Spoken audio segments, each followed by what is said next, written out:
Fala aí, pessoal do primeiro ano, como é que estão vocês? Espero que estejam bem e conseguindo acompanhar aí a nossa rotina de estudos semanalmente.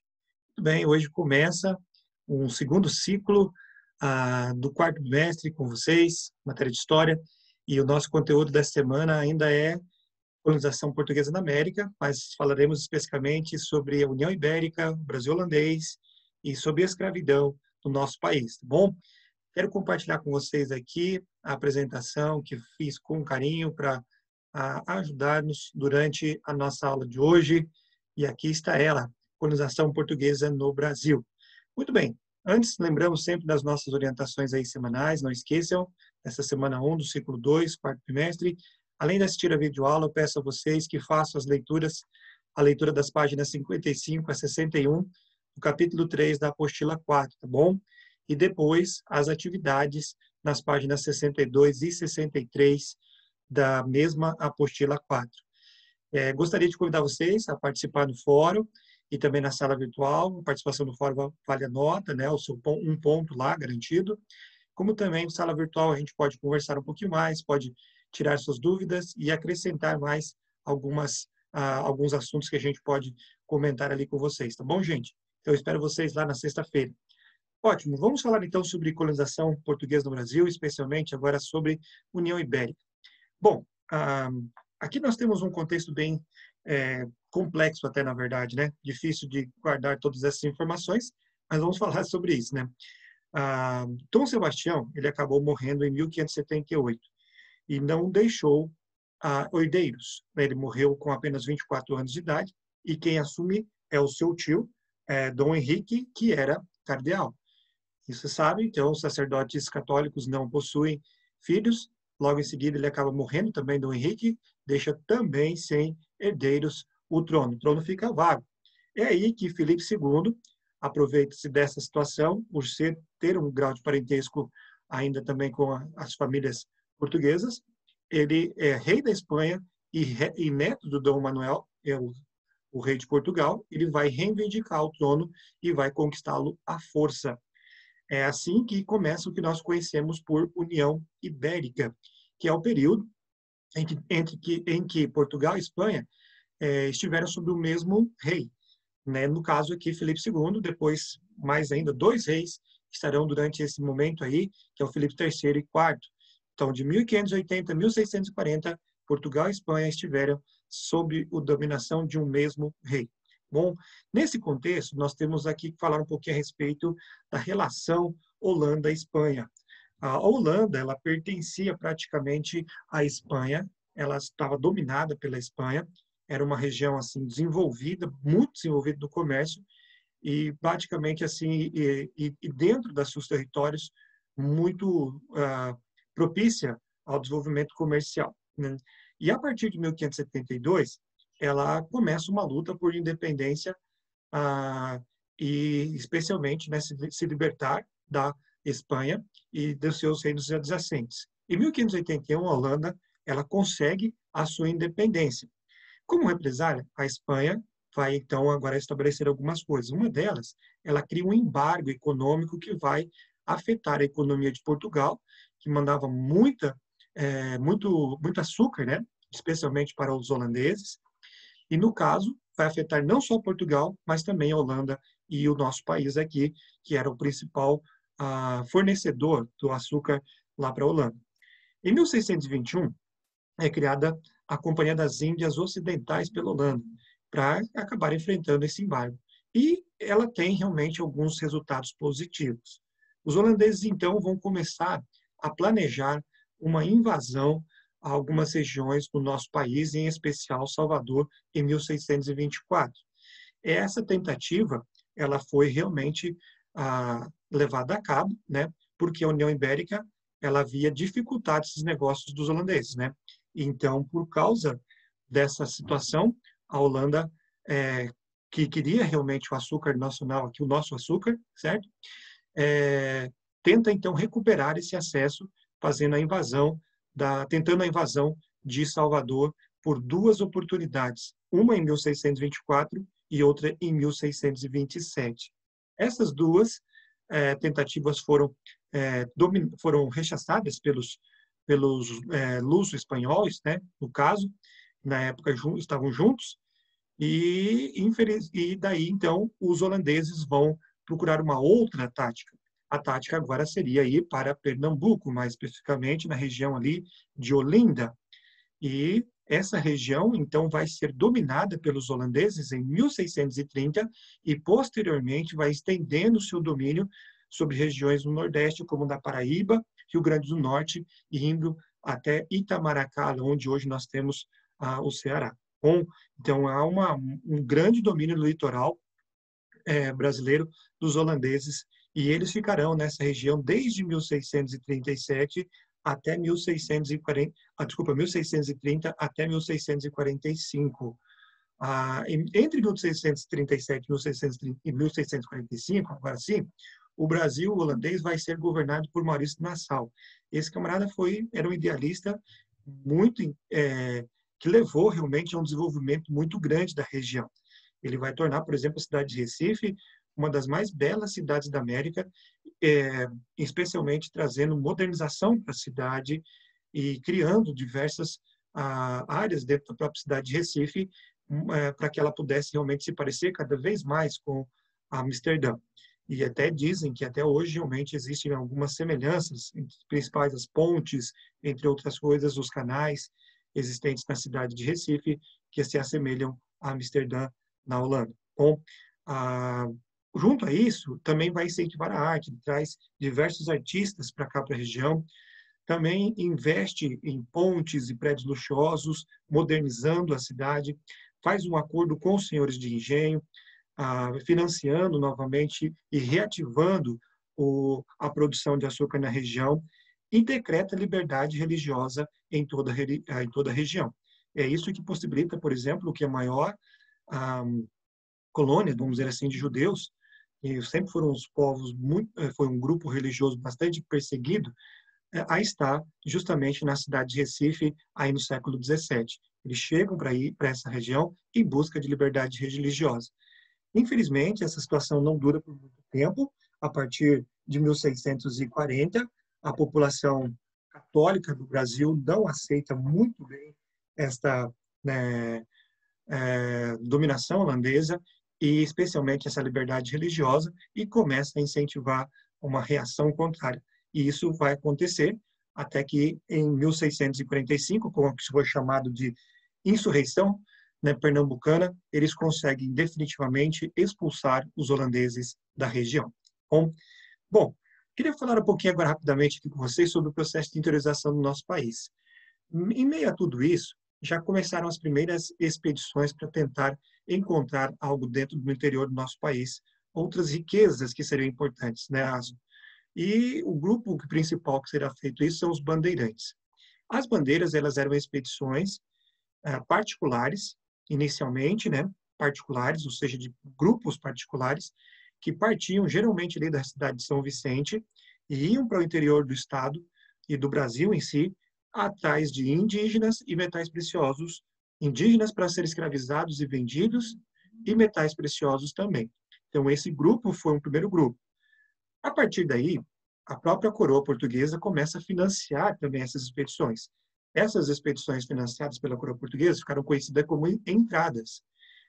Com os mesmos objetivos das bandeiras, eram agora chamadas de entradas.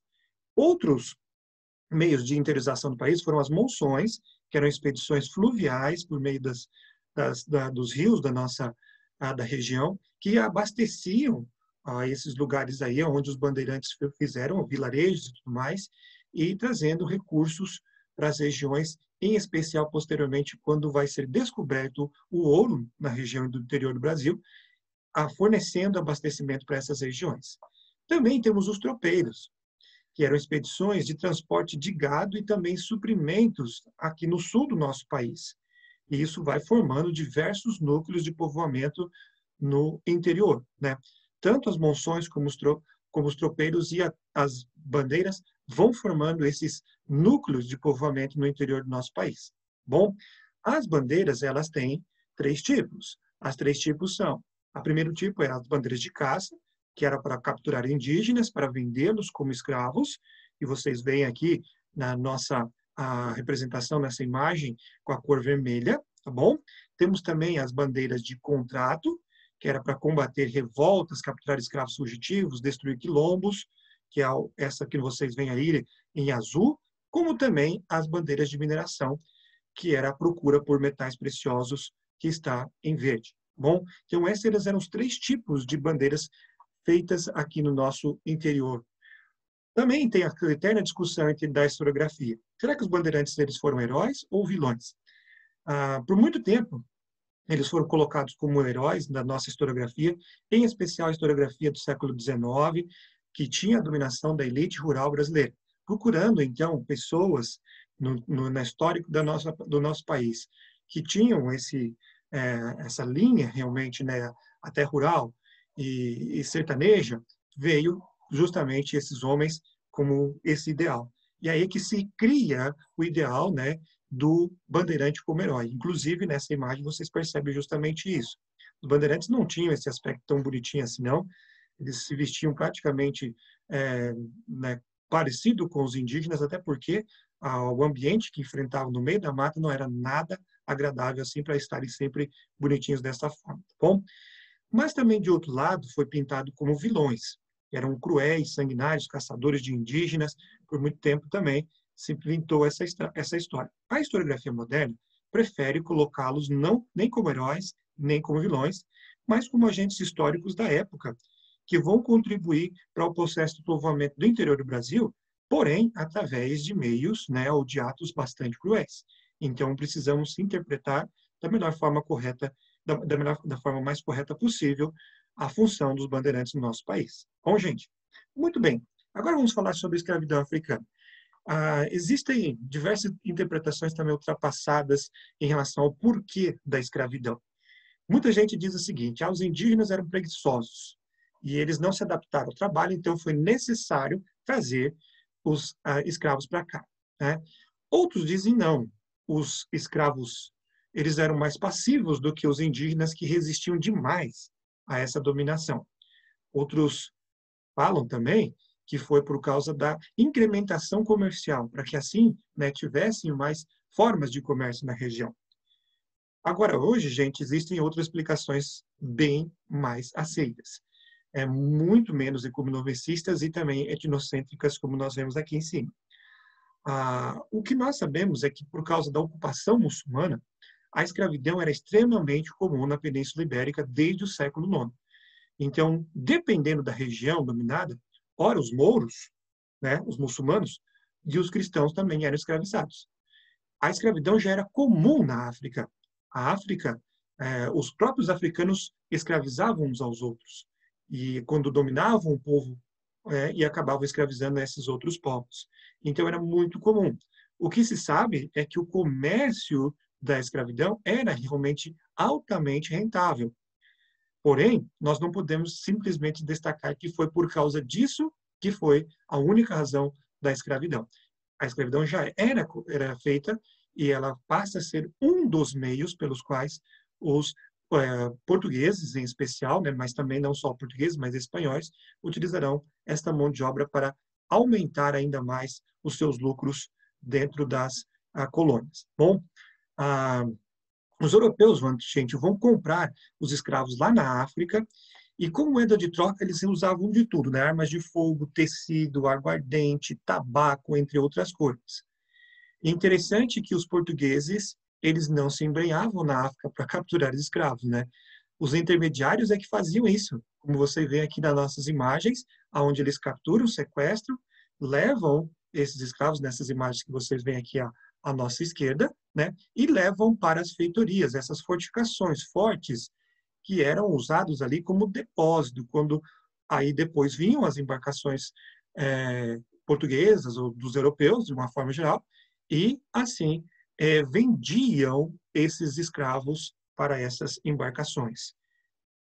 Nas embarcações, eles eram levados, os famosos, né, foram chamados aí de tumbeiros devido à alta incidência de mortes dentro desses navios. Eles eram realmente empilhados, gente, como vocês veem nessas imagens aqui.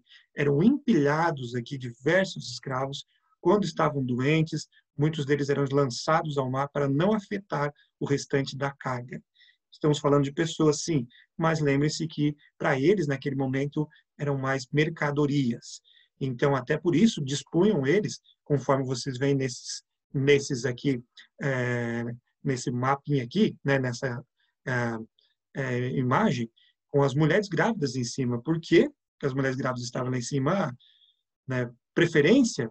Não, na preferência era realmente questão comercial, porque ali eram dois escravos, a mulher e mais a criança que estava no ventre dela. E depois você vai ver ali as mulheres no meio, que vão poder gerar mais escravos também posteriormente, e os moços e pessoas mais fortes estavam lá embaixo, na parte mais úmida do porão das embarcações negreiras, né? Então eles eram empilhados desses navios e depois chegavam aqui e iam diretamente para os mercados de escravos. Lá nos mercados de escravos eram comercializados e aí faziam diversas tarefas no nosso território, desde escravidão doméstica, como amas de leite, trabalhos domésticos, como também carregadores, transportavam mercadoria, mas a maior função deles foram realmente como escravos de engenho, em especial no Nordeste do nosso país. Bom, o cotidiano deles era terrível, né? A gente sabe disso. Eles começavam a trabalhar logo no início da manhã e até ao escurecer. O principal alimento deles era a mandioca e os escravos viviam e trabalhavam sempre vigiados por capatazes e os chamados feitores. Quando conseguiam fugir, né, que era muito raro, mas conseguiam fugir também alguns deles, eles eram perseguidos pelos capitães do mato, que eram às vezes ou mestiços ou escravos de confiança, né, que recebiam uma certa quantidade de dinheiro por cada escravo capturado, né, e devolvido ao senhor, certo? Então, era assim que era um pouco da vida deles. Lógico que nós vamos falar um pouquinho mais aqui, os castigos físicos eram tremendos. Os principais castigos estão aqui, o tronco, onde eles ficavam lá presos, imobilizados, por horas, e ficavam com inchaço nas pernas, formigamento e fortes dores, né? O bacalhau, que é essa espécie de chicote, de couro cru, que rasgava a pele na hora que tocava na pele ali, um castigo muito forte. O viramundo, que você vê ali, os instrumentos de ferro que prendiam mãos e pés, como vocês veem lá, muitas vezes dentro da senzala, eles eram colocados assim para não fugir.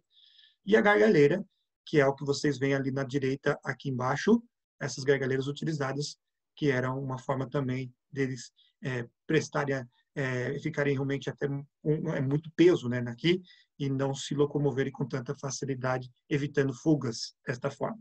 Bom, mas nós sabemos, é interessante colocar aqui, gente, que tanto os indígenas, como também os escravos africanos, eles resistiram. Nós vemos realmente muitas estratégias de resistência. E eles não aceitaram de maneira nenhuma a dominação pelo europeu. Ambos os casos. Isso é muito importante a gente ressaltar. Gente, chega aí de pensar aí numa historiografia, até uma sociologia também bem ultrapassada, que acreditava que os escravos aceitaram a dominação. De maneira nenhuma. Nós temos diversas formas de resistência. As fugas constantes, revoltas também que aconteciam, de ali até sobre julgamento de escravos que acabaram se revoltando e matando alguns dos seus senhores ou até capatazes ou coisa desse tipo. Bom, então as revoltas eram comuns. Sincretismo religioso também era uma forma de resistência. Eles colocavam, por exemplo, né, eles colocavam os nomes dos seus deuses nos deuses europeus. Eles tinham que seguir o catolicismo. Então, para os seus donos acharem, tá legal, eles estão seguindo nossos deuses. Mas eles colocavam os nomes dos deuses deles naquelas estatuetas católicas, né? De Maria, de Cristo, de Pedro, São Pedro, São Paulo, e assim por diante, né? Eles então colocavam os seus próprios nomes ali. Tinha o banzo também, que para muitos tinha uma doença chamada, né, saudade de casa, que seria parecida com a nossa depressão. Mas também foi uma forma, para alguns acreditam, de resistir a essa dominação. Os quilombos é a forma mais comum, a resistência, porque eram lugares de refúgio de escravos fugitivos. Tá? E a capoeira. Até a capoeira pode ser colocada aqui também. Para muitos, inicialmente, eles acreditavam que era apenas uma dança, mas se tem a ideia de que realmente, na verdade, eles estavam treinando para algumas revoltas com uma luta, certo, gente? Então, existem diversas formas de resistência. A existência dos quilombos é muito clara nesse sentido, né? São diversos quilombos pelo nosso, foram formados dentro do interior do nosso país. O mais conhecido foi o Quilombo dos Palmares, tá? Mas no nordeste do nosso país, diversos lugares eles encontraram esses quilombos que eram né, espalhados por diversas localidades. Os habitantes do quilombos, eles eram chamados de quilombolas, certo? E dentro dos quilombos, talvez o mais conhecido seja realmente esse, que é o Quilombo dos Palmares, que fica ali entre a fronteira do atual estado de Pernambuco e também de Alagoas. Para muitas pessoas, esse quilombo chegou a ter de 20 a 30 mil habitantes, e o líder deles foi Zumbi. E no dia 20 de novembro, ele acabou sendo morto por Domingos Jorge Velho, um bandeirante que vai atacar essa região, vai descobrir através de informações onde ficava a região, e ataca e destrói o Quilombo dos Palmares e acaba matando o Zumbi, o líder dos Quilombo dos Palmares. Bom, gente, também vamos falar sobre as origens étnicas dos escravizados, né? Eles vieram de vários lugares da África. Porém, dois grupos étnicos principais nós temos: os Bantus, que eram originários aí da região onde nós temos hoje Angola, Moçambique e Congo, e que se tornaram mais numerosos, especialmente no centro-sul do nosso país e no nordeste. E os sudaneses, que vieram da região de Guiné, da Nigéria, da Costa do Ouro, e que foram levados principalmente para a região da Bahia, como vocês veem no nosso esquema aqui nesse mapa. Tá? Então, esses são os principais grupos aqui étnicos que vão estar no nosso país. Mas, né, nós percebemos aqui que a maior parte deles, eles eram realmente de origem banta, né? A maior parte deles. Tanto que até no tronco linguístico, as palavras vieram mais, que nós temos hoje no nosso, que foram acrescentadas ao nosso vocabulário, elas vêm mais realmente da língua banta. Tá bom? Muito bem. Agora, falando por último aqui, gente, da relação senhor-escravo. Por muito tempo também se interpretou sobre isso, se comentou sobre isso, mas as duas interpretações mais comuns hoje em dia vêm de Gilberto Freire, sociólogo, e do historiador Jacob Borander.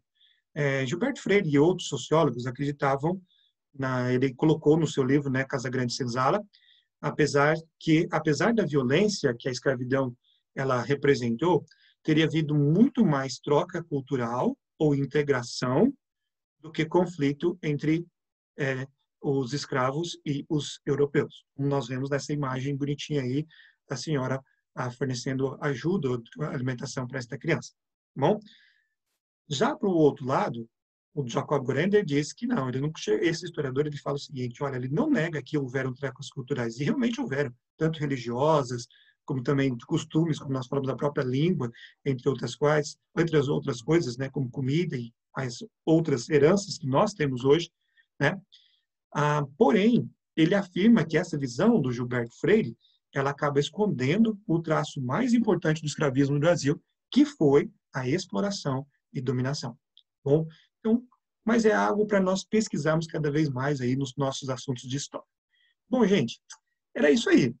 Qualquer coisa aí durante a semana, se precisarem, por favor, pode entrar em contato comigo, estou aqui para ajudar vocês, tá bom, gente? Grande abraço, boa semana para todos.